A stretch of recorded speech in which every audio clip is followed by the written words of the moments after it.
სოფლიო კრემლს საქართველოზე კიბერთავდასხმაში ადანაშაულებს გიორგი გახარია კი მის განცხადებაში რუსეთს საერთოდ არ ახსენებს. რა გეგმით აპირებს ოპოზიციური ერთობა ბრძოლის გაგრძელებას პოლიტიკური ლიდერები მოლაპარაკებების მორი გრაუნდზე იკრიბებიან.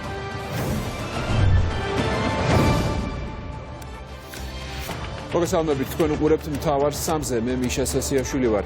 ხმაური იყო რამდენიმე წუთის წინ ბათუმში დაკავებულები არიან ახალგაზრდების საზოგადოებრივი მოძრაობა ალტერნატივას წევრები. ახალგაზრდები საპროტესტო შინაარსის პლაკატებით დახვდნენ პრემიერ-მინისტრს სასტუმრო შერატონთან, მათ სურდათ გიორგი გახარიასთან გასაუბრება და გაპროტესტება, რის საშუალებაც მათ არ მისცეს სამართალდამცველებმა დაკავებულია რამდენიმე აქტივისტი. აქცია სასტუმრო შერატონთან ამ წუთებშიც გრძელდება. არგეჭი დავიწყელი გამიწეს მან ჩვენ გადმოწიე გადაწი გვერდზე და ტროტუარზე აქ არ შეიძლება ტროტუარზე აი ჩვენ გვახსოვს სოცი 21 ივნისი ჯალათი გახარია მას არ აქვს ეს ის უხება რომ აი ისიცავი ეს ადამიანები იყოს აქ ის არის ჯალათი სისტემი რეჟიმი წარმოადგენელი აი მაინტერესებს რა შეკვის მარტო გომურს რა ესე რომ შემოვიდა ესკორტით და კორდონით ხო რა შეკვის მარტო გომურს როცა თვალები დათხარა ჩვენ ახალგაზრდებს. საქართველოს 28 ოქტომბერს ბოლო დროის ყველაზე მასშტაბური კიბერთავდასხმის სამიზნე აღმოჩნდა. დადასტურებულია, რომ რუსეთის დაზვერვამ შეტევა მიიტანა საქართველოს ხელისუფლებისა და კერძო სექტორის სერვერებზე. ჯამში 1000-ზე მეტ ობიექტზე და ამით ზიანი მიაყენა ქვეყანას. მეორე დღეა მთელი მსოფლიო აკრიტიკებს და ამხელს კრემლს. ამ ფაქტის გამო საქართველოს ხელისუფლება კი ყველანაირად ცდილობს რუსეთს გვერდი აუაროს. გიორგი გახარიას რატომღაც არ ახსენდება კრემლის პასუხისგებლობა. რუსეთი მას არც ტვიტერის განცხადებაში უხსენებია და არც დღეს როცა კითხვა მთავარმა დაუსვა. მიყენებული ზიანის ანაზღაურებაზე და რუსეთისთვის ჩივილზე არ ფიქრობს არც შინაგან საქმეთა მინისტრი. ამერიკის, ბრიტანეთის, ნორვეგიისა თუ სხვა ქვეყნების მთავრობები გაცილებით უფრო მეც და მკაცრად აკეთებენ ამ საკითხთან დაკავშირებით, ვიდრე საქართველოს ხელისუფლება. რატომ ამ თემაზე საუბარს უკვე ვასილ დაბრუნდაშვილთან განვაგრძობთ პირდაპირ ეთერში. ვასილ, თუ მაინც ახსენა საბოლოო ჯამში რუსეთი და მისი პასუხისგებლობა დღეს ქვეყნის პრემიერ-მინისტრმა. დაიწყება თუ არა სამართლებრივი დავა რუსეთის წინააღმდეგ ამ საკითხზე საუბარი არ სურს არც შინაგან საქმეთა მინისტრს და არც ქვეყნის პრემიერ-მინისტრს. დავიწყოთ შინაგან საქმეთა მინისტრის ვახტანგ გომელაურის პოზიციით. ის აცხადებს, რომ ჯერჯერობით გადაწყვეტილი არ არის დაიწყება თუ არა სამართლებრივი დავა რუსეთის წინააღმდეგ. ამის შემდეგ ჩვენ დავუსვით შეკითხვა ვახტანგ გომელაურს, არის თუ არა ეს ჰიბრიდული ომი, რომელსაც აწარმოებს რუსეთი საქართველოს წინააღმდეგ და გომელაური აცხადებს, რომ ეს არის გლობალური საფრთხე. შეიძლება ითქვას, რომ ვახტანგ გომელაური რუსეთის საკითხზე საუბარს თავს არიდებს, რუსეთის საკითხზე საუბარს და კიბერთავდასხმაზე საუბარს ასევე თავს არიდებს ქვეყნის პრემიერ-მინისტრი გიორგი გახარიაც. მოდით ასე მოვიქცეთ. ჩავთვალოთ, რომ კიბერ შეტევასთან დაკავშირებით ჩვენ რა თქმა უნდა ჩვენი სტრატეგიული პარტნიორების მხარდაჭერით ჩავატარეთ გამოძიება და ეს პროცესი გრძელდება და ეხლა დავამთავრეთ ამაზე საუბარი. ბევრად უფრო მნიშვნელოვანი ღონისძიებისთვის აქ ვართ, ვიდრე ამ კიბერ შეტევით სპეკულირება. ეს არის ქვეყნის უსაფრთხოების საკითხი, ჰიბრიდული ძალის გამოყენების ფორმით და ჩვენ ამაზე ვმუშაობთ ხაზგასმით აღვნიშნავ ჩვენ სტრატეგიულ პარტნიორებთან ერთად. დიდი შეტევა იყო ესე ვთქვათ, კიბერმმართველობით. ვიმუშავებთ ჩვენს კოლეგებთან, ჩვენს პარტნიორებთან, ამას ძალიან დრო დაჭირდა დიდი. ამაზე განცხადება უკვე გააკეთა ოფიციალური სახელმწიფომ გააკეთა. დეტალებში ნამდვილად ვერ შევალდა, ხა ვერ მოყვებით ვთქვათ, როგორ იყო რა იყო თემა. ხომ არ დაიწყებთ, იმიტომ რომ ამ დრომდე პოლიტიკური განცხადებები გვესმის სამიმართულებით და თქვათ, ქმედით ნაბიჯებზე ნაკლებად აქვს თქვათ მთავრობის წევრებს საუბარი. და რუსეთს უკავშირდებათ ვარა ეს კიბერშეტევა ის კი, ამაზე გავაკეთეთ განცხადება უკვე ახსენეთ რა თქმა უნდა. გავაკეთეთ განცხადება ღიად, ეს არ დაგვიმალია საიდან იყო, საიდან მოდიოდა რა თქმა უნდა. საიდან მოდიოდა? რუსეთიდან გითხარით რომ რუსული კვალი იყო ამ ყველაფერში. მაგას გადავწყვეტავთ, მაგას არ ვიცი, ხა ვერ გასცემთ მაგაზე პასუხს, დავიწყებთ გამოძიებას თუ არ დავიწყებთ. ხოსებ თუ არა ის ჰიბრიდულ ომად ამას შეგიძლიათ. 21 საუკუნეა და ეს თემა, რა თქმა უნდა, პოპულარულია სამწუხაროდ სოფლიოში, არა არა მარტო საქართველოში, დიდ ქვეყნებში, როგორც ამერიკის შეერთებული შტატებია, ბრიტანეთია, ევროპის დიდი ქვეყნები, ეს საფრთხები უფრო და უფრო იზრდება, რა თქმა უნდა, პირიქითაც უფრო ტექნოლოგიები ვითარდება, ისე რომ აღარ მოხდება და ჩვენ პრევენციას გავაკეთებთ და ეს დაიხურება მთლიანად და ეს საფრთხე არ იქნება ჩვენს ქვეყანაში, ეს რა თქმა უნდა მოვიტყუებს, რო თქვა.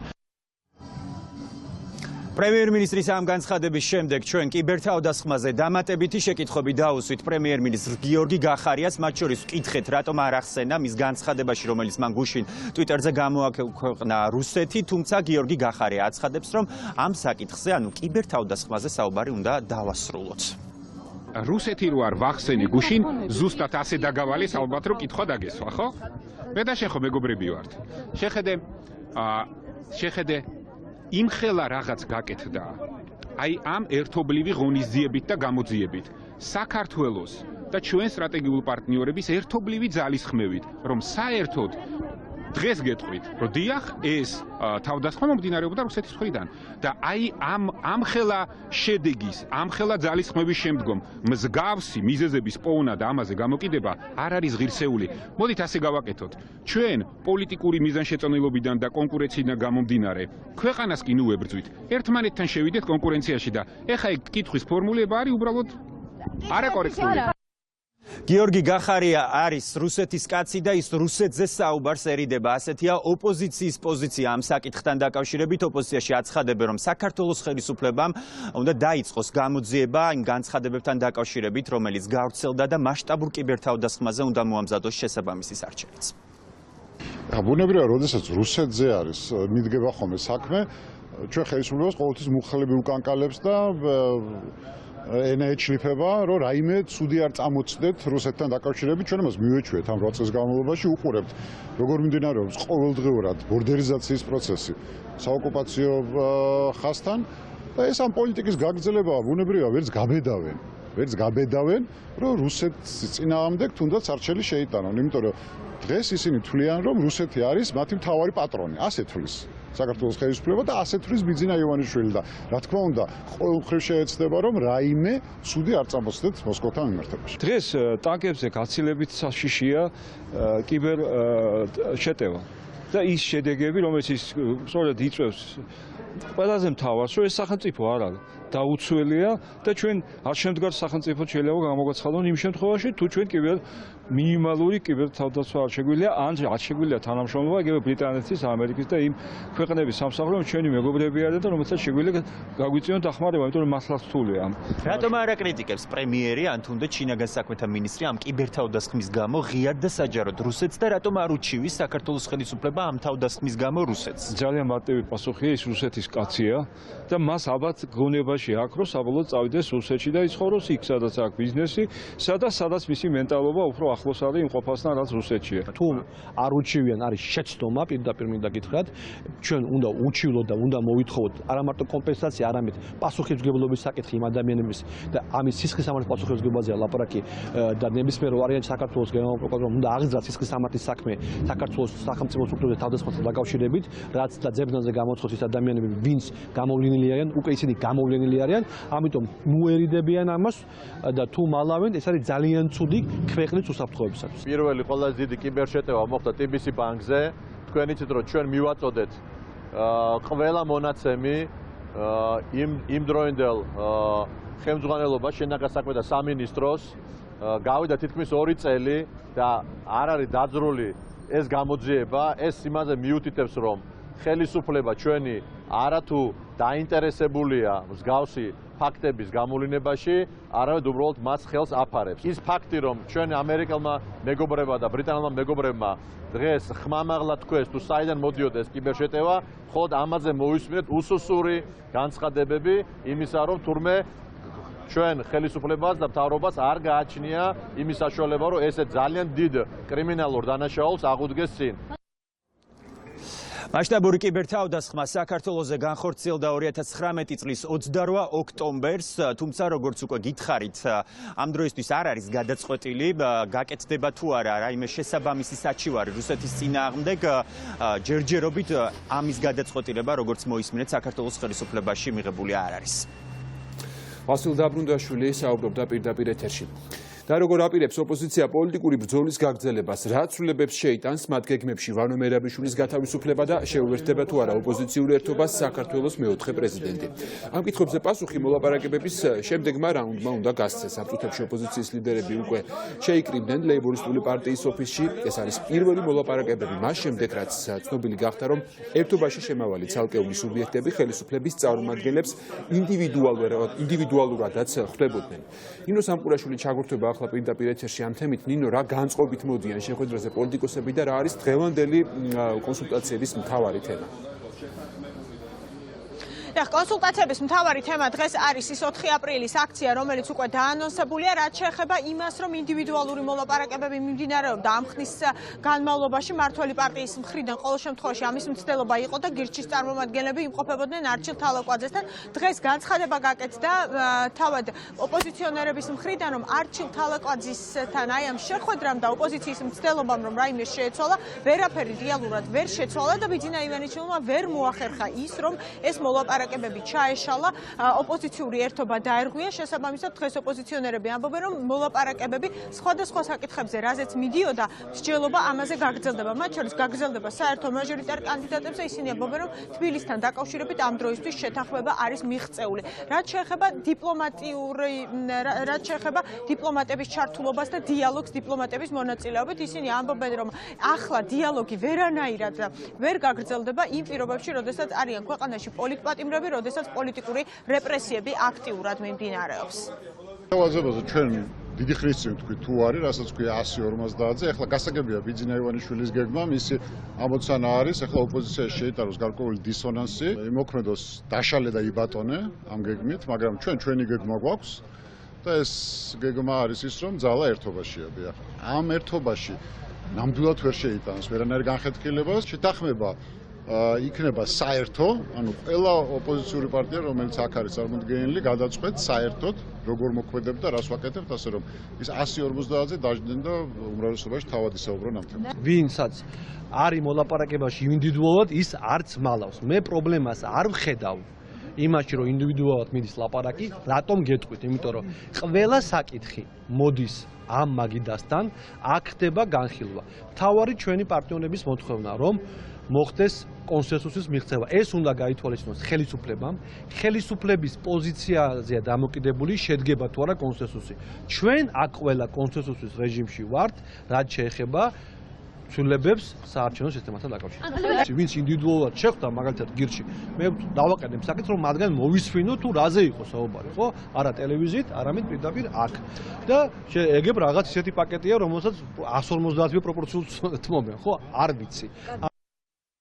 შეიძლება ითქვას, რომ ინდივიდუალური მოლაპარაკებების თემა ჩაფლავდა, იმიტომ რომ გირჩმა გააკეთა განცხადება, თქვენ ნახეთ, რომ ეს იყო უბრალოდ დარეკვა, ეს არ ყოფილა რამე მოლაპარაკება ოფიციალური, სადაც მათ დააყენეს პოლიტპატიმრების საკითხი, იაგოს ხვიჩიამ, და სადაც დააყენა ის საკითხი, რასაც პროპორციული ქვია, რასაც რეგულაციას ჩვენ ვივწვით, ეს ორი მთავარი თემა. შესაბამისად, სხვა არავინ ამას არ დათანხმდა და ეს დარჩა, ესე ვთქვათ, გამოიკიდა ჰაერში ეს თემა. ჩემი და სუბიექტური დამოკიდებულება ოცნებასთან დაკავშირებით, მასთან მოლაპარაკებასთან დაკავშირებით არის ძალიან არაპერსპექტიული დამოკიდებულება, ასე ვთქვათ, იმ პოლიტიკურ ძალასთან, რომელმაც საქართველოში ფაქტობრივად ისეთი პოლიტიკური გადაწყვეტილება მიიღო, როგორც იყო პროპორციულ სისტემასთან დაკავშირებით, გადააგდო ხალხი და გადააგდო საერთაშორისო თანამეგობრობა, მე არ ამგონია, რომ რაიმე მოლაპარაკებების შედეგს მოიტანს. მას ბიძინა ივანიშვილს და მის პარტიას, თუ რაც ქვია, ორგანიზაციას ესმის მხოლოდ ძალის ხმა. მათ უნდა დავანახოთ ძალა და ეს ძალა არის ხალხში, ეს ძალა არის ხალხის ქუჩაში გამოსვლაში. ჩვენ მე მაქსიმალურად მობილიზებული ვარ იმისთვის, რომ სხვა ოპოზიციურ პარტიებთან ერთად აპრილის ის მნიშვნელოვანი აქცია წარმატებით ჩატარდეს და ბიძინა ივანიშვილმა დაინახოს და გაიგოს ხალხის ხმა. რაც შეეხება საპარლამენტო უმრავლესობას, მმართველი პარტიის წევრების მხრიდან დღეს კიდევ ერთი ულტიმატუმი იყო 150-ზე, ამას დათანხმდეს ოპოზიცია თებერვლის ბოლომდე. წინააღმდეგ შემთხვევაში არჩევნები ჩატარდება იმ სისტემით, რომელიც ახლა ქვეყანაშია. უმრავლესობას დარწმუნებულია იმაშიც, რომ თუ ასე გააგრძელებს ოპოზიცია და არ დათანხმდება მათ მიერ შეთავაზებულ ვარიანტს, მაშინ ისინი საკონსტიტუციო უმრავლესობით შეძლებენ მოსვლას. მაქსიმუმ თებერვლის ბოლომდე უნდა თქვან, უბრუნდებიან თუ არა დიალოგის მაგიდას, რაღაცა თავისი შემხედრე რაციონალური, ოდნავ რაციონალური წინადადება მაინც აქვს თუ არა. ჩვენი წინადადება მათ იციან, ეს არის 150-ზე, არ წარმოადგენს კონკრეტული ხედვა, კონკრეტული წინადადება, რომელიც რაციონალური უნდა იყოს, ეს ბუნებრივი ამბავია და თუ არ დაბრუნდნენ მოლაპარაკების მაგიდასთან, ესე იგი ხდება მათი ილუსტრაცია, რომ მათ არ აინტერესებს საარჩევნო კოდექსი, არ აინტერესებს არჩევნები და მათი სცენარი არის რევოლუციური. რევოლუციურ სცენარს ისინი ვერ განავითარებენ, პირობას ვაძლევთ და არჩევნები ჩატარდება 77-73-ზე, თუ ვერაფერს არ შევთავაზეთ, ჩვენ მივიღებთ დიდი ალბათობით, ძალიან მაღალი ალბათობით საკონსტიტუციო უმრავლესობას, რომელიც დღეს ქართულ ოცნებას არაფერს სჭირდება. პასუხისმგებლობისგან თავის არიდება ოპოზიციის მხრიდან, ყველა ის განცხადება, რომელიც უკავშირდება მოლაპარაკების მაგიდაზე, ასე ვთქვათ, არ დაჯდომას, არ მისვლას, ეს მათ, ასე ვთქვათ, პოლიტიკურ მენტალიტეტს გამოხატავს. მმართველი გუნდის მიერ შესაბამისი შემხედრე ნაბიჯი უკვე გადადგმულია და რეალურად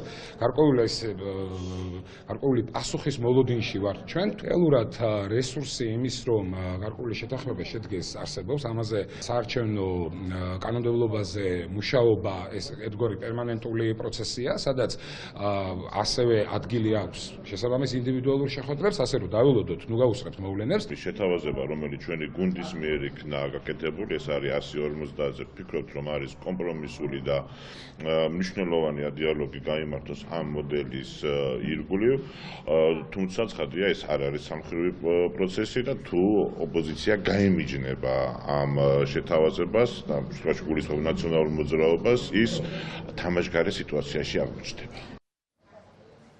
ოპოზიციის ლიდერები ამ წუთებში მოდიან ლეიბორისტული პარტიის ოფისში, ჯერ შეხვედრა არ დაწყებულა და ის წუთი-წუთზე დაიწყება. ვრცელდებოდა ინფორმაცია, რომ დღეს ამ შეხვედრას დაესწრებოდა საქართველოს მეოთხე პრეზიდენტი გიორგი მარგველაშვილი, მაგრამ ჩვენი ინფორმაციით, მთავარი არხის ინფორმაციით, გიორგი მარგველაშვილი დღევანდელ შეხვედრას არ დაესწრება. ის ინდივიდუალურ რეჟიმში მართავს მოლაპარაკებებს, როგორც ოპოზიციის წარმომადგენლებთან, სხვადასხვა პარტიებთან, ასევე დიპლომატიური კორპუსის წევრებთან.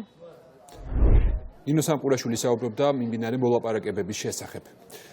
იყიდება პარლამენტის ყოფილი შენობა ქუთაისში. გიორგი გახარია ადასტურებს, რომ მთავრობა პარლამენტის ყოფილი შენობის გაყიდვას აპირებს. პარლამენტის თბილისში გადმოტანის შემდეგ ოცნების ხელისუფლება იქ საპოლიციო ჰაბის მოწყობას გეგმავდა. თუმცა ესეც გადაიფიქრა საბოლოოდ. შენობის მშენებლობა კი თავის დროზე 300 მილიონ ლარზე მეტი დაჯდა, რა ფასად აპირებს ეკონომიკის სამინისტრო მის გაყიდვას ჯერჯერობით უცნობია. ქუთაისის პარლამენტის შენობის გაყიდვას ვაპირებთ და ეს პროცესი ეკონომიკის სამინისტრომ დაიწყო. ქუთაის სულ მალე ექნება უზარმაზარი საგანმანათლებლო ცენტრი, რომლის მნიშვნელობაც ქალაქისთვის მერწმუნეთ, რომ იქნება ბევრად უფრო მეტი ვიდრე პარლამენტი. ლევან იზორია გერმანიაში ახალი ელჩია, სოფიო კაცარავაკი საქართველოს დიდ ბრიტანეთში წარმოადგენს. დიპლომატიურ კარიერას ქართული ოცნება მისი ყოფილი წევრების გასაჩუმებლად და მოსასყიდად იყენებს. სოფიო კაცარავას ახლა მოუწევს საერთაშორისო პარტნიორებს აუხსნას, რომ პროპორციული სისტემის ჩავარდნა, რის გამოც მან ოცნების რიგები დატოვა, არ ყოფილა ტყუილი მართველი პოლიტიკური ძალის მხრიდან. ლევან იზორიას საკითხი კი კიდევ ერთხელ ხელისუფლებაში არსებულ განხეთქილებას წარმოაჩენს. თუ პირველი შეფასებებისას ლევან იზორიას საკითხზე მაგალითად ვახტანგ გომელაური მის გამართლებას ცდილობდა, პრემიერის მხრიდან ძალიან მწვავე შეფასების შემდეგ კი გომელაურმა რიტორიკა ოდნავ გაამკაცრა. მაკა ანდრონიკაშვილი განაგრძობს ახლა თემაზე საუბარს პირდაპირ ეთერში. მაკა, დავიწყოთ ხელისუფლების წარმომადგენლებით, რითი ხსნიან მთავრობაში ამ დანიშვნებს. უსაფრთხოების სამსახურის ყოფილი ხელმძღვანელი ლევან იზორია დიპლომატიურ საქმიანობას გერმანიაში უახლოეს პერიოდში დაიწყებს, მიუხედავად იმ სკანდალებისა, რომელიც მის ირგვლივ არაერთხელ აგორდა, განსაკუთრებით კი აღსანიშნავია ბოლო სკანდალი და ის ვიდეო მასალა, რომელიც მთავარმა არხმა გაავრცელა და სადაც ნათლად ჩანს თუ როგორ აყენებს შეურაცხყოფას პოლიციის თანამშრომლებს მისი ძმა კიტა იზორია და მიუხედავად ამისა მას ათავისუფლებენ. განცხადება დღეს გააკეთა შინაგან საქმეთა მინისტრმა ვახტანგ გომელაურმა, რომელიც ერთ-ერთი პირველი იყო, რომელმაც სცადა ლევან იზორიას ქმედებების გამართლება. დღეს გომელაური ამბობს, რომ მისი განცხადება პოლიტიკური წრეების და საზოგადოების მხრიდან არასწორად იქნა აღქმული. ის ასევე საუბრობს დაპირისპირებაზე პრემიერ-მინისტრთან, რომელმაც ამაზრზე მიუწოდა მისგან განსხვავებით ვიდეო მასალას და იმ ფაქტს, რომელიც მოხდა. გომელაური ამბობს, რომ მიუხედავად იმისა, რომ შესაძლოა არსებობდეს გარკვეული ტიპის აზრთა სხვადასხვაობა, გარკვეულ საკითხებზე მასა და გახარიას შორის ეს არ ნიშნავს იმას, რომ რაიმე სახის დაპირისპირება არსებობს პრემიერ-მინისტრსა და შინაგან საქმეთა მინისტრს. მმართველი გუნდის ლიდერები ამბობენ, რომ ლევან იზორია ისევე როგორც სოფიო ქაცარევა შერჩეული იქნა მათი პროფესიონალიზმის გამო. მანერ დაპირისპირება არ არის მე და გიორგის შორის, ჩვენ ვართ უახლოესი მეგობრები, არა მარტო ეხლა თქვა რაც პრემიერი ან შინაგან საქმეთა მინისტრი, წლებია ჩვენ ურთიერთობთ, მეგობრობთ, არანაირი დაპირისპირება არ არის. არა გვაქვს რა თქმა უნდა. ყველა ჩვენ ხო ერთეგი ადამიანი ხომ ვართ, მე ჩემი აზრით თქვა შეიძლება მას თავის აზრი აქვს. და გამოვხატა ეხლა მოსაწონი რა თქვა ამ ადამიანს, მე ვთქვი ეხლა მოსაწონი როგორ იყო, მეც არ მithქვია ჩემი განცხადების ინტერპრეტაცია გააკეთეს და შეათეალეს შემოატირეს სამწუხაროდ და ესეც თქვი სწორედ მე არ მithქვი რა კარგი და კარგად მოიცა თქვა ეს ადამიანი. საკმაოდ კრიტიკული და მკაცრია შეფასებები ექსპერტების მხრიდან. ანალიტიკოსები ამბობენ, რომ ლევან იზორიას და სოფიო ქაცარავას დიპლომატიურ სამსახურში გაშვება ეს იქნება ქვეყნისთვის დარტყმა, რადგან ლევან იზორიას მიმართ არსებობს არაერთი კითხვა და ეს კითხვები ისმის არა მხოლოდ ქვეყნის შიგნით, არამედ ქვეყნის გარეთაც. რაც შეეხება სოფიო ქაცარავას მოუწევს კომპრომისზე წასვლა და ახლა უკვე უარყოფა იმ აზრის, რის გამოც მან საპარლამენტო მანდატი და ქართული ოცნების რიგები დატოვა. დღეს უკვე ქაცარავამ უნდა დაამტკიცოს, რომ 2020 წლის საპარლამენტო არჩევნები არ იყო საჭირო, ჩატარებულიყო პროპორციული სისტემით. იზორიას შემთხვევაში ფაქტობრივად ჩვენ გვაქვს ესეთი ანტიგმირის, ესე რომ ვთქვათ, შიგა პოლიტიკური პროცესისგან ჩამოშორება წინასაარჩევნოდ და გადასროლა სხვა ქვეყანაში. ქაცარავას შემთხვევა ცოტა სხვა შემთხვევაა.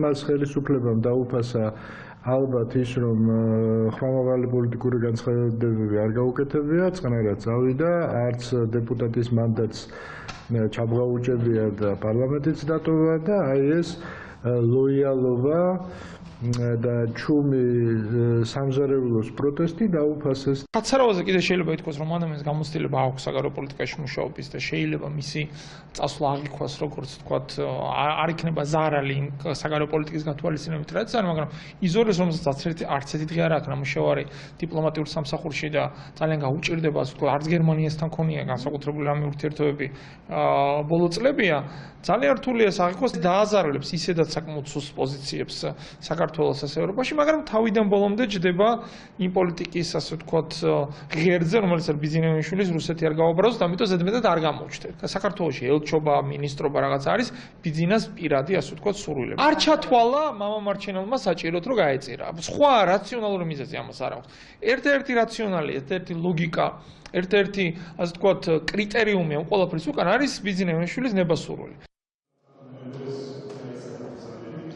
როგორც ექსპერტები, ასევე ოპოზიციური პოლიტიკური პარტიების ლიდერები თანხმდებიან იმაზე, რომ ელჩის თანამდებობა, როგორც სოფიო ქაცარავამ, ასევე ლევან იზორიამ ბიძინა ივანიშვილის პირადი გადაწყვეტილებით საჩუქრად მიიღეს. ერთის მხრივ ქაცარავა სჭირდება მმართველ გუნდს, რადგან აღარ ჰყავს არავინ საერთაშორისო ასპარეზზე იმისთვის, რომ საკუთარი ინტერესები წარადგინოს, ხოლო რაც შეეხება ლევან იზორიას, მათი განცხადებით, იზორიასთვის ეს იყო საჩუქარი, რადგან მან იცის ბევრი და ის უნდა გაეჩუმებინათ. მარკა ანდრონიკაშვილი საუბრობდა ახლად დანიშნული ელჩების შესახებ. ოპოზიციის აზრით კი ლევან იზორიას და სოფიო ქაცარავას ელჩად დანიშნა იმ პოლიტიკური ვალდებულებების გამო მოხდა, რაც ხელისუფლებას მათ წინაშე ჰქონდა და არა მათი პროფესიული ნიშნით. ასეთი დანიშნები ოპონენტების შეფასებით საქართველოს დიპლომატიური კორპუსის დისკრედიტაციას ახდენს და ხელს არ უწყობს საქართველოს პოზიციების უკეთ წარმოჩენას საერთაშორისო ასპარეზზე. იზორია ფაქტობრივად ჩამოაცილეს ხელისუფლებას და როგორც ჩანს, დუმილის სანაცვლოდ მას მისცეს თავშესაფარი. და საელჩოები გადაიქცა ჩამოწერილი პოლიტიკოსების ნავსახურდელად. ფაქტობრივად ქალბატონი ქაცარავას პარლამენტიდან წასვლა არაფრად დაუჯდა ქართულ ოცნებას, მის ნაცვლად ჩანაცვლა სხვა, რომელიც ასე უმრავლესობის წევრი გახდა. განსხვავებით ჩუგოშვილისა და სხვებისაგან, რომლებიც მოიქცნენ წესიარად და დღეს ისინი არსად არ არიან მსგავსი ფორმით, ასე ვთქვათ, თავშეფარებულები და დაწინაურებულები. ამიტომ ეს გადაწყვეტილება ისევ და ისევ არის იმ პოლიტიკის გაგრძელებისა, რასაც ივანიშვილი ეწევა, საკუთარი ინტერესების დაკმაყოფილება სახელმწიფო ბიუჯეტის ხარჯზე. ქართული ოცნების მხრიდან ქართული საზოგადოების გადაგდების შემდგომ და სამართლიან არჩევნებზე უარის თმის შემდეგ პოლიტიკური პატიმრების და პოლიტიკური ოპონენტების დაპატიმრების შემდეგ ჩვენ კარგად ხედავთ თუ როგორი მწვავე საერთაშორისო კრიტიკას იღებს ქვეყანა დემოკრატიული პროცესების გაუარესების გამო ქვეყნის შიგნით. აი ამ ფონზე, როდესაც ქართული ოცნება და პირადად ივანიშვილი იღებს გადაწყვეტილებას წამყვან ევროკავშირის ქვეყანაში გერმანიაში დანიშნოს ყოფილი უმაღლესი თანამდებობის პირი, რომელსაც მოუწია თანამდებობიდან გაპარვა თავდაცვის სამინისტროში კორუფციული სკანდალების გამო, რაც რა თქმა უნდა არის ძალიან ცუდი სიგნალი და კიდევ ერთხელ მიანიშნებს ქვეყანაში არსებულ არადემოკრატიულ არაჯანსაღ პროცესებზე. ერთსაც და მეორესაც როგორც იზორიას რა თქმა უნდა და ასევე კაცარავას აქვს ორივეს უდიდესი გამოცდილება და მთავარი ამოსავალი წერტილი იცით რა არის ეს ხალხი უნდა გამოადგეს წარმომადგენლებად და ელჩებად ჩვენ სტრატეგიულ პარტნიორ ქვეყნებში სოფიო კაცარავა არის ერთ-ერთი ღირსეული ადამიანი და პროფესიონალი რაც მთავარია იმ ადამიანმა კონკრეტული გადაწყვეტილება მიიღო კონკრეტულ შემთხვევაში თუმცა ეს ადამიანი არის ღირსეული და პროფესიონალი კადრი რომელიც ჩვენ ქვეყანას გამოადგება ერთ-ერთ პარტნიორთან ურთიერთობაში წარმოადგენად აქედან გამომდინარე ჩვენ მივიღეთ ეს გადაწყვეტილება ქართულმა სახელმწიფომ მიიღო გადაწყვეტილება იმ ადამიანის სასარგებლოდ რომელიც თავისი წარსულით და თავისი ცოდნით ღირსეულად წარმოადგენს ბრიტანეთს ქართულმა ოცნებამ მისი პარტიული აქტივისტები და საჯარო მოხელეები ოპოზიციის წინააღმდეგ დარაზმა და მის ოფისებზე სერიული იერიშები დაიწყო. და როცა ოცნების პარტაქტივი ოპოზიციაზე იერიშს იწყებს, რატომღაც სამართალდამცველები პასიურობენ. მაშინ როცა იმავე ოცნების ოფისთან პერფორმანსების დროს იქ პოლიციის საყოველთაო მობილიზაცია ცხადდება ხოლმე. დღეს ხელისუფლება ჯიუტად უარყოფს იმას, რომ ახალგაზრდები სწორედ მან დარაზმა. ვერ ხედავს და არ აღიარებს იმას, რომ აგრესიული და ნიღბებს ამოფარებული ადამიანების უდიდესი ნაწილი ან საჯარო სამსახურში ან მისი პარტიული აქტივისტია. რუსუდან ჯაბანიშვილი განაგრძობს ახლა თემაზე საუბარს და გვეტყვის თუ არის რამე, რასაც ხელისუფლებაში ხედავენ და აღიარებენ, რომ ეს პრობლემაა, მათ შორის პრობლემაა საჯარო მოხელეების გამოყენება მისნებისთვის. ოფიციალური პარტიის ოფისთან გამართულ საპროტესტო აქციას, სადაც აგრესიული აქტივისტები არაერთ კანონს არღვევდნენ, გამოეხმაურა პრემიერ-მინისტრი. გიორგი გახარია ამბობს, რომ მიუხედავად იმისა, რომ რამდენიმე საათის განმავლობაში, უბრალოდ დაახლოებით საათნახევრის განმავლობაში არაერთი კანონი ირღვეოდა აქციის მონაწილეების მიერ, მაგალითად ჟურნალისტებისთვის ხელი შეშლა, მაგალითად კერძო საკუთრების დაზიანება და რამდენიმე წუთის განმავლობაში გზის სავალი ნაწილის გადაკეტვა, ამის მიუხედავად ადგილზე არ იმყოფებოდა არც ერთი საპატრულო პოლიციის წარმომადგენელი და პოლიციის თანამშრომლები ამ საპროტესტო აქციაზე მხოლოდ მას შემდეგ მივიდნენ, რაც აქციის მონაწილეებმა დაარღვიეს არაერთი კანონი და თავად დაიწყეს დაშლა. ამის მიუხედავად გიორგი გახარია ამბობს, რომ სამართალდამცავების მიერ ის გულგრილობას ვერ ხედავს და რომ პატრულის თანამშრომლები მოქმედებდნენ ისე, როგორც კანონი ითვალისწინებს.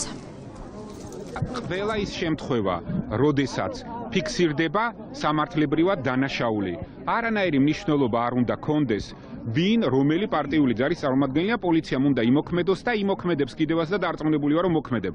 თქვენ უკვე კითხვას ასვამთ და ამ კითხვაზე პასუხობთ. ორგანიზებული ხელისუფლების მიერ ჩემ საცხოვრებელ სახლთანაც მომხდარა ხშირად მსგავსი შემოჭრები საცხოვრებელ სივრცეში, ჩემი მშობლების, მოხუცებული მშობლების დამასრულებინეთ. არასოდეს აზრადაც არ მომსვლია, გამეკეთებინა დასკვნა, რომ ეს ოპოზიციის მიერ იყო ორგანიზებული. ეს არის გამოძიების საქმე და დავანებოთ თავი პოლიტიკური შეფასებების გაკეთებას კითხვაში უკვე. ამ საპროტესტო აქციაში მონაწილეობდნენ ადამიანები, რომლებიც საჯარო სამსახურებში არიან დასაქმებულები, მაგალითად მერიაში, აიპებსა და სიპებში. დღეს ჩვენ ვკითხეთ მერის პირველ მოადგილეს ირაკლი ხმალაძეს, ჰქონდა თუ არა ამასთან დაკავშირებით ინფორმაცია, თუმცა ის ირწმუნება, რომ არ იცნობს არც ერთ პირს მერის თანამშრომელს, რომელიც ასეთი აგრესიული ტიპის საპროტესტო აქციაში მონაწილეობდა. ხმალაძე ამბობს, რომ ნებისმიერ ადამიანს აქვს უფლება სამსახურეობრივი საათების ამოწურვის შემდეგ ის გააპროტესტოს, რაც სურს და ისე გააპროტესტოს, როგორც მას სურს, თუმცა ჩვენი ჩაკითხვის მიუხედავად უქმნის თუ არა მას დისკომფორტს ის, რომ მისი თანამშრომლები აგრესიულ საპროტესტო აქციებში მონაწილეობენ და არ უღვევენ კანონებს, ირაკლი ხმალაძეს არ დაუკონკრეტებია. მმართველ გუნდის პასუხისმგებლობას ვერ ხედავს ასევე ქართული ოცნების ერთ-ერთი ლიდერი მამუკა მდინარაძე, რომელმაც თავად დაანონსა, რომ ქართული ოცნების აქტივისტები აპირებდნენ ელენე ხოშტარიას საპროტესტო ქმედების გაპროტესტებას ევროპული საქართველოს ოფისთან. მამუკა მდინარაძე ჭავჭავაძე ამბობს, რომ ის აქტივისტები, ქართული ოცნების მხარდამჭერები, რომლებიც ამ საპროტესტო აქციაზე იმყოფებოდნენ 2 დღის წინ, არანაირ ძალადობრივ ქმედებაში არ არიან შემჩნეულები და რომ ისინი მხოლოდ მშვიდობიან საპროტესტო აქციაში მონაწილეობდნენ.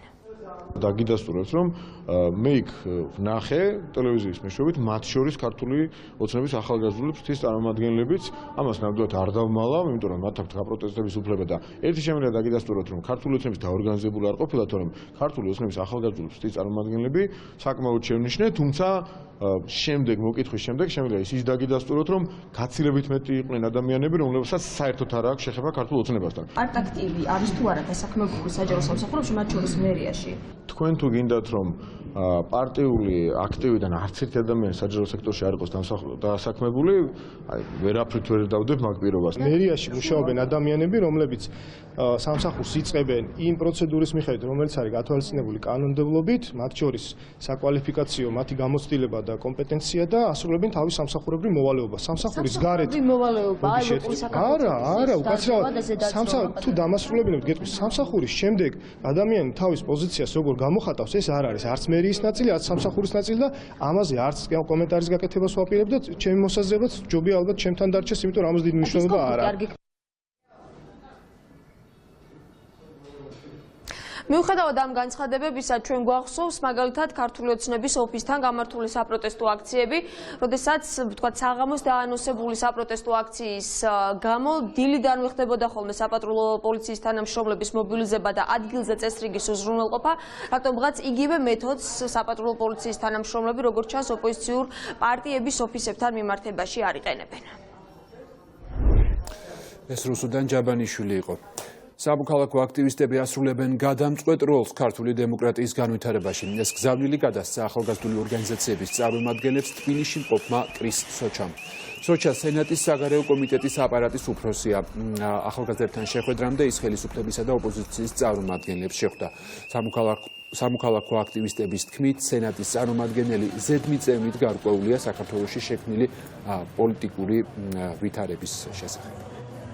პირველ რიგში ვფიქრობ, რომ ეს ვიზიტი კონკრეტულად ემსახურებოდა იმ ფაქტს, რომ არჩევნებამდე სიტუაცია დასტაბილურდეს და ეს იყო ძალიან მნიშვნელოვანი გზავნილი ჩემი აზრით ხელისუფლებისთვის, რადგან როგორც მოგეხსენებათ, ქვეყანაში არის ძალიან სერიოზული პოლიტიკური რეპრესიები, ვისაუბრეთ აბსოლუტურად ყველა თემაზე, ყველა მიმდინარე თემაზე, რაც ჩვენ გვაწუხებს და ვფიქრობ, რომ კიდევ ერთხელ დადასტურდა ამ ვიზიტით, რომ ამერიკის შეერთებული შტატები არის საქართველოს მთავარი სტრატეგიული პარტნიორი. მე ასეთი დაბჭირება დამრჩა, რომ მან ძალიან კარგად იცოდა ისედაც რა ხდებოდა ჩვენს ქვეყანაში და უბრალოდ უფრო დეტალების გასარკვევად ჩამოვიდა აქ და საუბარშიც განცხადებაში ჩემგომ აღნიშნა, რომ ძალიან მნიშვნელოვანიაო ახალგაზრდების ხმაო და ახალგაზრდების ხმა და ახალგაზრდების მოთხოვნა არის პროპორციული არჩევნები და პროპორციული საარჩევნო სისტემა სწორედ პროპორციული ჩაგდების შემდეგ იყო განპირობებული მოძრაობა გაბედეს შექმნაც. ჩვენ მას მოუყევით იმ fake news-ების შესახებ, რომლებიც Facebook-ის საშუალებით ჩვენს წინააღმდეგ ვრცელდება, ანუ რუსული პროპაგანდის შესახებ ვესაუბრეთ და მან დაადასტურა, რომ ეს ყველაფერი ხელისუფლების მხრიდან არის რუსული პროპაგანდის ნაწილი და რომ რუსეთი მუშაობს მსგავსი სქემები და მსგავსი მეთოდებით. ყველაზე მნიშვნელოვანი ალბათ არის ის, რომ მან ხაზი გაუსვა ჩვენი მსგავსი მოძრაობების არსებობა საქართველოს დემოკრატიის განვითარებისთვის და ალბათ ეს ჩვენი აზრით მისი მხრიდან ჩვენი მხარდაჭერის მთავარი ნიშანი იყო. ნიგერიელმა მეკობრეებმა ქართველი მეზღვაურები გაიტაცეს თავდასხმა ნავთობით დატვირთულ ტანკერზე საპორტო ქალაქ ლაგოსის სიახლოვეს მოხდა. ხომალდთან ერთად გატაცებულია ეკიპაჟის 10 წევრით, საიდანაც 4 სწორედ საქართველოს მოქალაქეა. მთავარი არხის ინფორმაციით 4-ვე მათგანი ბათუმელია, მათი ოჯახის წევრები დღეს საზღვაო ტრანსპორტის სააგენტოს ხელმძღვანელობას შეხვდნენ. ყველაფერი გაკეთება რომ გამოიყვანონ, არა? თქვენმა ოჯახის წევრმა და რა? გუში დაგვიდედა. ყველაფერი კარგათაო. როგორ არიან? კარგათა ყველაფერი დამშვიდით რა. ჯამთელად არიან, ყველა კარგად არიან. მეზღვაურთა უსაფრთხოების გამო ჯობია არავის არ ვიცია ჩვენი გამოცდილებიდან გამომდინარე როგორც ოჯახის წევრებმა და რა? ყველანი უნებლად კარგად არიან, ასე ვიცნობთ ინფორმაციას. ალამშენი არაფერი არ ვიცით მიმართეთ პრესსამსახურს. საზღვაო ტრანსპორტის სააგენტო მუშაობს როგორც გემთხვეველთან, ასევე დროშის სახელმწიფოსთან. ჩვენ ყოველსაათობრივად ვიღებთ ინფორმაციას აღნიშნული ინციდენტის შესახებ. ამ ეტაპისთვის გვაქვს ის ინფორმაცია, რაც ჩვენ უკვე გავაჟღერეთ. გატაცებულია 10 მეზღვაური, აქედან 4 არის საქართველოს მოქალაქე, აქტიურად მუშაობ და კიდევ ერთხელ ვთხოვ ყველა მხარეს, რომ აიდენტიფიცირებელი ინფორმაცია არ გავასაჯაროთ სწორედ ქართველი მეზღვაურების უსაფრთხოებიდან გამომდინარე. შინაგან საქმეთა მინისტრი მისი წინამორბედის ვანო მერაბიშვილის განცხადებას დამხობის შესახებ არასერიოზულს უწოდებს. მისივე თქმით, მერაბიშვილმა მოიხადა ის სასჯელი, რაც დემოკრატიულმა სასამართლომ მიუსაჯა. უნდა ითქვას, რომ გუშინ ვანო მერაბიშვილის მიერ ციხიდან გამოსვლის შემდეგ გაკეთებული განცხადების საპასუხოდ დღეს შინაგან საქმეთა მინისტრმა სამართალდამცველები დააჯილდოვა.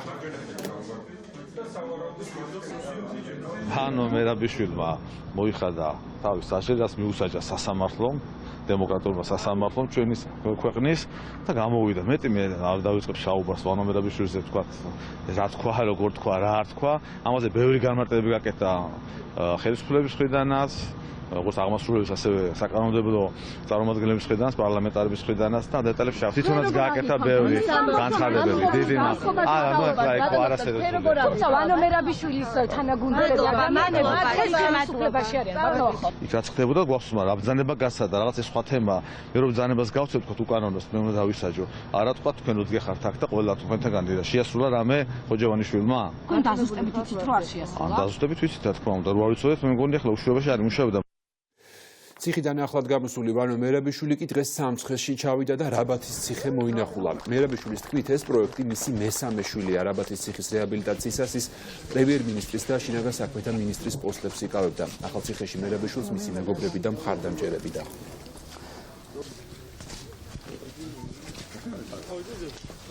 მადლობა ღმერთს, ამ კომპლექსმა აქვს მუდმივი სტაბილური შემოსავალი და ამ სტაბილური შემოსავლით სარგებლობს არა მარტო ეს თვითონ ეს შენობა, არამედ ჩვენი ქალაქის მოსახლეობა. აგერ მითხეს უამრავი ბინებია კაფეებად, სასტუმროებად გადაკეთებული და ჩვენს მოქალაქეებს ახალციხელებს აქვს გარკვეული შემოსავალი. ერთს ამას ვხედავ, რომ რაც იყო 8 წლის წინ იმის არაფერი არ მიმატებია, ასე ვთქვათ. ამაზე დიდი მადლობა რა. ბევრი ჩვენი გაკეთებული საქმე გააფუჭეს და გააჩერეს და ის რომ აქ ყველაფერი არ გააფუჭეს, ეს უკვე ამით მადლობელი ვარ. ჩვენება სააკაშვილის წინააღმდეგ თავისუფლების სანაცვლოდ ვანო მერაბიშვილმა ეკაკვესიტაძესთან ექსკლუზიური ინტერვიუში მთავარ არხზე მისი 7 წლიანი პატიმრობის ყველაზე მძიმე ეპიზოდი გაიხსენა. როდესაც ყოფილი შინაგან საქმეთა მინისტრი ციხიდან გაიყვანეს და ოთარ ფარცხალაძეს კაბინეტში მიჰგვარეს. მაშინდელ გენპროკურორს ვანო მერაბიშვილთან ორი მოთხოვნა ჰქონდა. პირველი, ჩვენება სააკაშვილის წინააღმდეგ, რომ მას უცხოურ ანგარიშებზე დიდი ფული ჰქონდა და მეორე, ეთქვა, რომ ზურაბ ჟვანიას მკვლელობის საქმე არასწორად იყო გამოძიებული. თუკი მერაბიშვილი ამ გარიგებას დათანხმდებოდა და ცრუ ჩვენებებს მისცემდა, მას უსაფრთხოების გარანტიებს და ქვეყნის მშვიდად დატოვებას პირდებოდნენ. იმიყვანეს ეს ვთქვათ, ფარცხალაძესთან ხა დეტალებს არ მოვყვები, იქ ეს ვთქვათ, სახსიათულების დეპარტამენტის უფროსი იყო, ამაზე ვისაუბრე. შემოთავაზა რა, რომ მე საქართველოს უნდა მეტოვებინა და ამისათვის რომ მოეცათ ჩემი საშუალება დაეტოვებინათ საქართველოს, ასე ვთქვათ. მე უნდა მიმეცა, მე უნდა მეთქვა, რომ ჩვენმა მთავრობის დროს მოხდა ჟვანიას მკვლელობა. რომ ემხილებინა ახლა სააკაშვილი, რომ სააკაშვილის რაღაც მილიონები აქვს რაღაც შვეიცარიის ბანკში თუ რაღაც რა ვიცი, შვეიცარიის რატო თუ სუნების მე რა ვიცი. ხომ? უნდა სიმართლე გითხრათ ახლა უფრო კონკრეტულად რა სიტყობდნენ, იქამდე საქმე აღარ მისულა, ასე ვთქვათ, და გითხრათ რა, იმიტომ რომ როცა მივხვდი აი თვითონ ტონალობა შემოთავაზების როცა დაიწყო, მე ვუთხარი რომ რაღაც ასე ვთქვათ არასერიოზულია მათი მხრიდან. რას გვერდებოდნენ სანაცვლოდ? არაფერს რომ მე გამოიშებდნენ საქართველოსთან თავისუფლად, ასე ვთქვათ. მოპარულ ფულს გამატაინებდნენ, ასე ვთქვათ. მე ერთ-ერთი რა დავრჩი ნაწყენი რომ ჩვენ დროს ის როგორ მუშაობდა შედარებით მაღალ თანამდებობაზე რა, მე გამიკვლებული მაგი დავრჩი რომ ჩვენ დროს მუშავია ფინანსური პოლიციის ერთ-ერთ სამხარეს უყრად. შევასრულებელი დავჭი იმით, რომ გადამაფარეს და ისიც ამიყვანეს ახლა რა. გადაფარება რა შეჭირდებოდა ვერ მეხვდით ახლა რა ვიცით. ალბათ თქვენი იდენტიფიცირება რო არ მომხდარიყო შემდგომ რომელიმე კამერას არ დაეფიქსირებდნენ, არა? მონევრული ეჭვია. ხო, არ ვიცი რა ვიცი ახლა, მაგას ვერ გეტყვით. მადლიერი ვარ ვანო მერაბიშვილის, რომელიც არ გატყდა და საკუთარი კეთილდღეობის სანაცვლოდ ჩემს წინააღმდეგ ჩვენება არ მისცა. ასე გამოეხმაურა მიხეილ სააკაშვილი მთავარ აქცენტებში ვანო მერაბიშვილის მიერ გაკეთებულ განცხადებებს. საქართველოს მესამე პრეზიდენტი ამბობს, რომ ახლა ნიშნის მოგების დრო არ არის და პოლიტიკურმა ძალებმა ერთიანად უნდა იბრძოლონ ბიძინა ივანიშვილის დასამარცხებლად. ეს ადამიანი 7 წელი იყო წამების პირობებში, იმიტომ რომ სამარტო საკანი ეს არის წამება. ძალიან ბევრი საერთაშორისო ნორმით. ეს სპეციალურად გააკეთა ივანიშვილმა. ნებისმიერს გადაიყვადა ჭყუიდან და ის არ გატყდა და ჩემგან იმსახურებს დიდ მადლიერებას, იმიტომ რომ ვანო მერაბიშვილი გაიყვანეს საკიდან და უთხრეს, აი ახლა გაძლევთ ბევრ ფულს, წადი უცხოეთში შენ შვილებთან ერთად, მაგრა იგრიალე, იგუგუნე, ერთად დაწერე რა, რომ ჯვარია მოკლეს. და რა თქმა უნდა სააკაშვილმა ალბათ. რომ სააკაშვილს აქვს რაღაც ანგარიშები სხვადასხვა ქვეყნებში. და დასცინა სახეში, პრაქტიკულად სახეში შეაფურთხა. კიბერთავდასხმასთან დაკავშირებულ ბრალდებას მოსკოვი მუქარით ეხმაურება. საგარეო საქმეთა სამინისტრო ოფიციალურ განცხადებაში წერს, რომ თბილისმა როგორც ჩანს, ვერ გამოიტანა სათანადო დასკვნები გასული წლის კრიზისიდან. ლავროვის უწყება კიბერშეტევასთან ყოველგვარ კავშირს უარყოფს და აცხადებს, რომ ბრალდება მტკიცებულებებით არ არის გამყარებული. პოლიტიკურად მოტივირებულია და თბილისის, ლონდონისა და სხვათა ერთობლივი პროპაგანდისტული აქციაა. რუსეთის საგარეო საქმეთა სამინისტროს განცხადებით სამწუხაროა, რომ თავად საქართველოს არ სურს უარი თქვას რუსეთის დემონიზაციაზე და გაკვეთილი მიიღოს გასული წლის კრიზისიდან.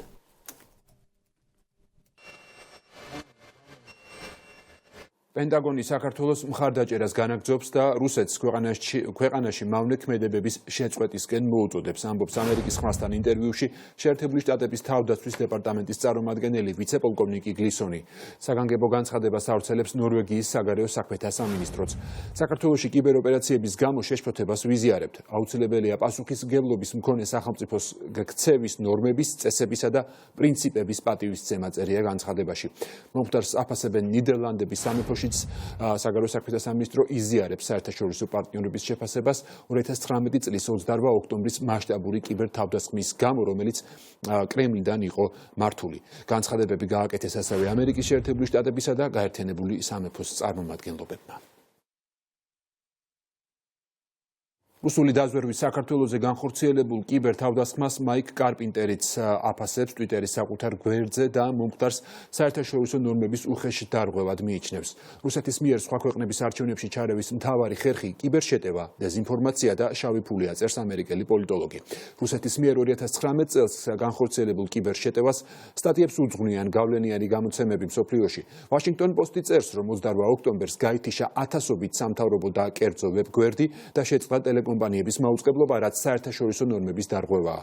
New York Times-ი კი იუწყება, რომ შეერთებული შტატები შეუერთდა იმ ქვეყნების რიგს, რომლებსაც რუსეთი საქართველოში განხორციელებულ ფართომასშტაბიან კიბერშეტევაში ნომერ პირველ დამნაშავედ მიაჩნია და კრემლს დაპირდა, რომ ამის გამო პასუხსაც აგებინებს.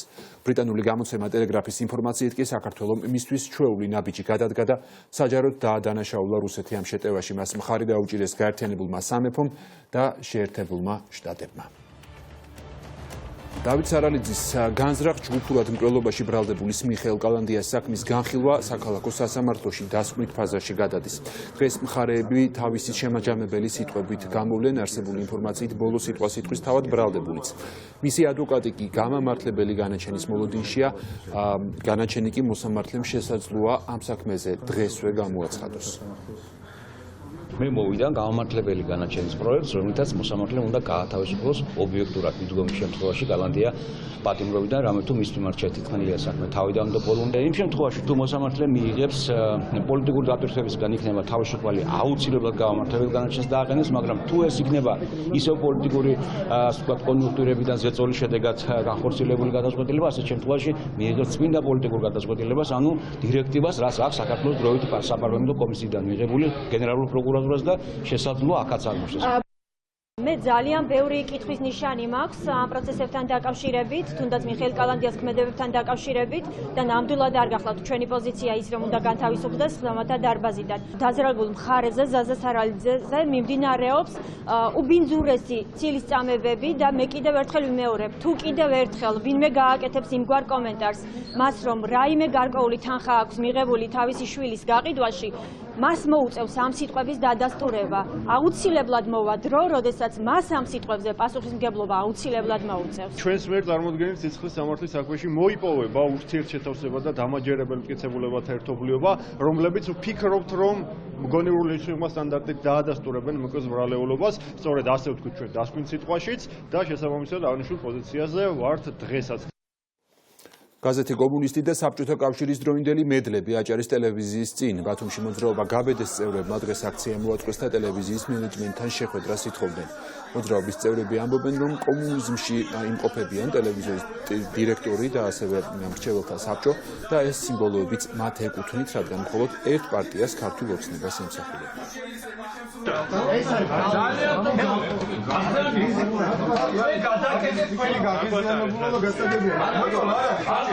ანუ არა ერთი წუთი შესასვლელი გაანთავისუფლეთ. შესასვლელი გაანთავისუფლეთ.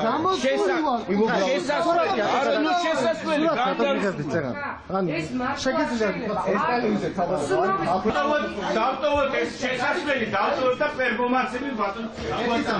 შეიძლება სამუშაო. გაზეთები გვინდა მივცო. კანცელარიაში დაგვაწოვებინე. ერთი წუთი. კანცელარიაში ძალიან გქონთ შევეთანხმოთ თუ მიგიღებენ კანცელარიაში სამზადებით. თქვენ გადაკეთეთ, არ გითხოვიათ არაფერი. არ გითხოვიათ არაფერი.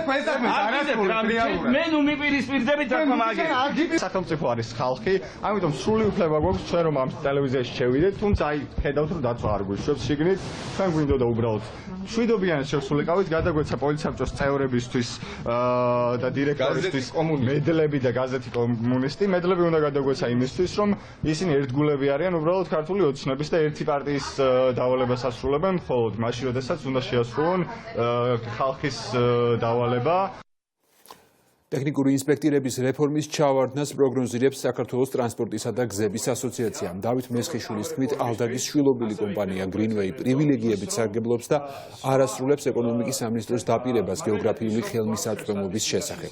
არასამთავრობო ორგანიზაციის დაკვირვებით თქმდება, რომ Greenway სახელმწიფო სტრუქტურებისგან ნებართვას ისეთ საქმიანობაზეც იღებს, რომელზეც მისი კონკურენტების შემთხვევაში პასუხი უარყოფითი არის. სიგნალები, რომელიც არსებობს უახლოეს პერიოდში პერიოდული ტექნიკური ინსპექტირება დგას ჩავარდნის საფრთხის წინაშე იმ მარტივი მიზეზების გამო, რომ ამ ბიზნესში არის ერთი მხრივ უთანასწორობა, მეორე მხრივ ამ დარღვევებს ხედავს ყველა, მაგრამ რეაგირება არ ახლავს, საბოლოოდ ზარალდება და ზიანდება ავტომფლობელი, იმიტომ რომ ის იღებს ვთქვათ, არასწორ სერვისს და სულ ბოლოს რა ვთქვათ, ფიქტიურ პროცესად გადაიქცევა, თუ არ მოხდა იქ ცვლილებები და არ მოახდინა ეკონომიკის სამინისტრომ რეაგირება. 8 წლის შემდეგ ოცნების ქალაქის მაცხოვრებლებს ქართული ოცნება კიდევ ერთ დაპირებას აძლევს. გიორგი გახარიას თქმით, ხელვაჩაურში დღეიდან დაიწყება სახლების მშენებლობა იქ მცხოვრები სოციალურად დაუცველი ოჯახებისთვის. ეგრეთ წოდებული ოცნების ქალაქი 2012 წლის ოქტომბერში 5 დღის ვადაში ააშენეს სოციალურად დაუცველებმა და ეკომიგრანტებმა, იმ იმედით, რომ იქ ოცნების ხელისუფლება მათ სოციალურ სახლებს აუშენებდა.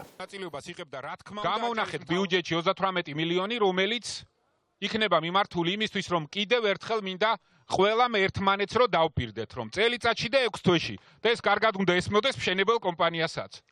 წელიწადში და 6 თვეში აქ უნდა აშენდეს 582 ბინა, რომელიც იქნება თქვენი და მაშინვე აქ დაიწყება სკოლის მშენებლობა, რომლებშიც უნდა ისწავლონ ამ ბავშვებმა და ბაღი, რომელშიც უნდა იარონ ამ ბავშვებმა. გილოცავთ